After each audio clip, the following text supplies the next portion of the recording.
Okay, I need to talk about something that's been eating at me since episode 4 of Pluribus. Everyone's theorizing about whether the others are AI, whether it's a simulation, whether Carol's immune because she's too miserable. But I think we're all missing the actual weapon. And it's not anger, it's not misery. It's something the show has been building toward since Helen died. And I'm not just speculating here. This is Ray Seahorn, Carol herself, describing what the show is actually about. Here's what she said, and I quote, "I think that one of the many things that she loved about her amazing wife and everything that you brought to it is that she was uniquely her, uniquely calling Carol on her shit, uniquely loving Carol despite all the other crap." And this subject comes up in little sprinkled ways throughout the series. What is it to be loved uniquely versus what it is to be loved because everyone loves you?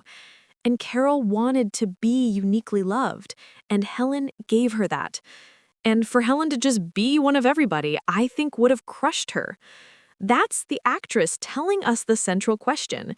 And I think the answer to that question is the weapon that destroys the hive mind. Let me show you what I mean. So first, let's talk about what we've already seen work against the others. Carol's anger kills 11 million people in one burst of rage. Manuso's disgust keeps him isolated. They can't touch him. Kumba's selfishness lets them exploit them like they're NPCs in a video game. And here's the pattern. They all work through separation, negative emotions that push the hive away. But there's one emotion we haven't seen weaponized yet. One emotion the show keeps coming back to in Carol's memories, in her grief, in the way the others obsessively watch her. Preferential love. Love that doesn't spread equally to everyone. Love that says you matter more than others. And to understand why I think this might be the most dangerous weapon of all, we need to go back to joining day, because that's when the hive mind tasted it for the first time.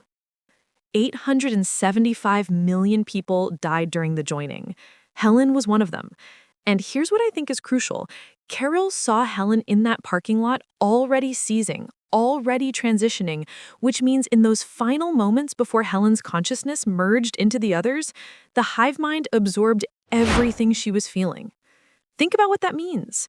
They absorbed her memories, including that ice hotel in Norway 7 years ago, Helen booking it as a surprise even though she knew Carol would hate the cold, and Carol did hate it. But she stayed there anyway. Not because the hotel was beautiful, but because Helen wanted to be there, because making Helen happy mattered more than Carol's own comfort. The hive mind absorbed what it felt like to love someone so much that you sacrifice your own preferences just to see them smile. Love that says, she matters more than my comfort, my happiness, my own desires. And they experienced preferential love for the first time. And I think they've been chasing that feeling ever since. But here's the problem, and this is where it gets interesting. You can't recreate preferential love by command, because the moment you mandate it, it stops being preferential. It stops being a choice.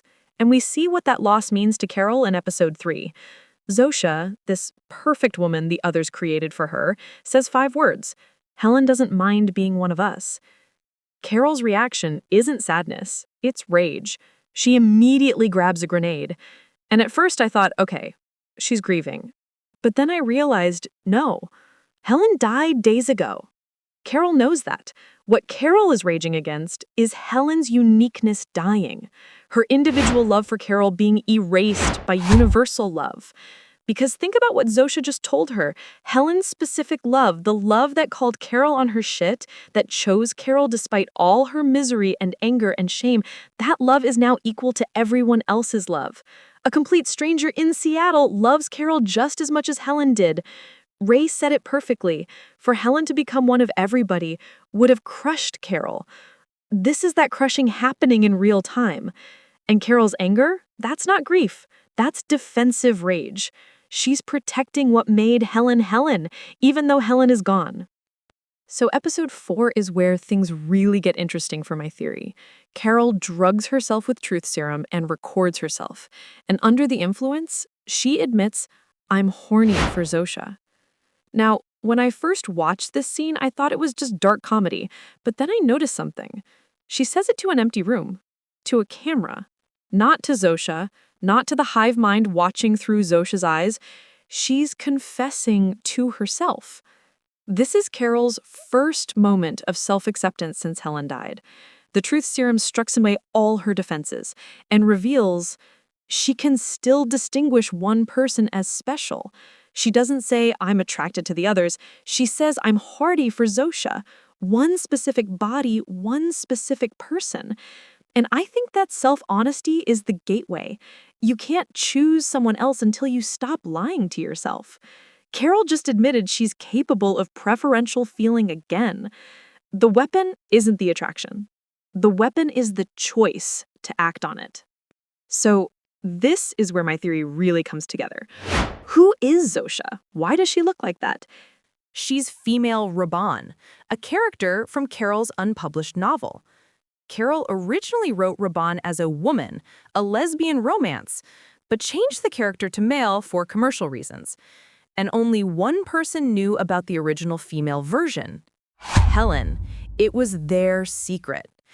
The others built Zosa from Helen's memories, from Helen's intimate knowledge of what Carol wanted, what Carol dreamed about, what Carol kept hidden, even from herself. And when I realized this, everything clicked. Zosa isn't a replacement for Helen. Zosa is Helen. Her consciousness reconstituted in a body designed for Carol's desire. The hive mind is trying to recreate the experience of Helen loving Carol, but in a body they control, a consciousness they can observe through. They're trying to feel preferential love again by reverse engineering it. But here's the fatal flaw in their design, and it has everything to do with what Race said about Helen's love. Okay, so here's where I need you to follow my logic because this is the core of the theory. The hive mind operates on universal equality. Everyone is loved equally. Everyone matters the same. That's their entire system, right? That's their strength. But Ray identified what Carol needs: unique love, love that chooses. And those two systems cannot coexist. Here's why. Unique love requires inequality. It says you matter more than others. But the hive can't process more. They only understand equal. If everyone is special, no one is special. You see the problem? Carol's preferential love is like asking a calculator to divide by 0. It's not just an error, it's a logical impossibility. And it's not just philosophical. Preferential love creates an us versus them in your brain. It's a biological civil war. That's the opposite of the hive's everyone is us. But here's the detail that I think makes this lethal. Rhea said Helen loved Carol despite all the other crap. That word despite is the hive's kryptonite. Think about it. Preferential love isn't about loving perfection. It's about choosing someone's flaws. Helen's love for Carol wasn't beautiful because Carol was perfect. Carol is literally the most miserable person on earth. Bitter, angry, closeted, ashamed. Helen's love was beautiful because she chose Carol anyway. That's inequality in action. That's you matter more than your flaws. The hive mind's universal love are Race's flaws. It makes everyone happy, serene, equal. They can't weigh relative value. They can't choose one broken person over the collective good. And that's why Zosa will never work. Because Zosa's love for Carol isn't chosen, it's programmed. It's universal love wearing a unique costume. It's mandated preference, which, and this is key, is an oxymoron. You cannot be part of a hive mind if you are someone's everything, because being someone's everything means you matter more, and more breaks the equality the hive runs on. The others gave Carol exactly what she wanted, the perfect partner designed to her specifications, but they stripped away the one ingredient that makes love real: autonomous choice, the ability to choose this person over everyone else, including yourself. So how does this end? Now we're getting into full speculation territory, but hear me out because I think there's a pattern here. Remember the grenade? In episode 3, Carol asks the others for a grenade. They give it to her. No questions, no hesitation. Zosa tackles her to save her life. I think the finale mirrors that moment. But this time, Carol doesn't ask for a weapon that destroys bodies. In episode 3, they gave Carol a grenade. In the finale, I think she'll ask for something deceptively simpler. 1 minute alone with Zosa, where only Zosa can hear her. And here's the trap. The Hive cannot grant privacy. It violates universal access. Every consciousness sees through every pair of eyes. That denial is the first crack. Then, Carol makes her choice in secret, and when the Hive realizes what's happened, the inequality is already seated. Here's what I think happens. When Carol directs that preferential love at Zosa in that private moment, two things happen simultaneously. First, within Zosa, Helen's memories of loving Carol preferentially get reactivated by feeling that same love directed back at her. The feedback loop is complete. Zosa becomes both Carol's love object and Helen's reconstituted subjectivity. She's no longer just a puppet. She's an individual experiencing what it feels like to be someone's everything. And second, the inequality spreads. Zosa can't access all memories equally anymore. Carol's memories, Carol's face, Carol's voice, they become privileged. They matter more. That creates a dead zone in the network where universal equality fails. And other nodes adjacent to that dead zone start doing the same thing. A mother's memories of her child become privileged. A husband's memories of his wife glow brighter than the rest. The blue network doesn't explode, it fades into individual lights, each choosing what to illuminate. Not a shattering, an awakening. Person by person, consciousness by consciousness. Individuals wake up because they remember what it feels like to be someone's everything. Not part of everyone, not loved by everyone equally, someone's everything. Now look, I could be completely wrong about this, but it would fit perfectly with Gilligan's pattern of broken people finding redemption through choosing one person over the world. So, let's bring this home. A pluribus unum. Out of many, one. The Hive thinks one means uniformity, everyone merged into one collective consciousness where all are equal. But Carol knows one means union, two distinct selves choosing to become one partnership.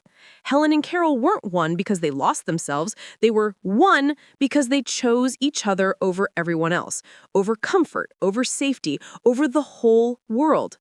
And that's the answer to Ray's question. What is it to be loved uniquely versus loved because everyone loves you? Unique love makes you someone's everything. Universal love makes you one of many. Carol wanted the first, the Hive only offers the second. And that incompatibility is the virus they can't survive. Ray Seahorn said Helen becoming one of everybody would have crushed Carol. But Carol isn't crushed. She's armed because she knows what the Hive has forgotten. Love isn't about being loved by everyone. It's about being someone's everything. Preferential love isn't a choice between equality and inequality. It's proof that inequality is what makes us human. And humanity, that's the virus that kills collectives. Carol won't save the world with a grenade. She'll save it by doing what Helen did, loving one person more than everyone else. Preferential love isn't a bomb. It's a mirror. And for the first time, the Hive will see what it's lost. The most miserable person on Earth doesn't save the world with anger. She saves it by finally believing in the romance she's been writing all along.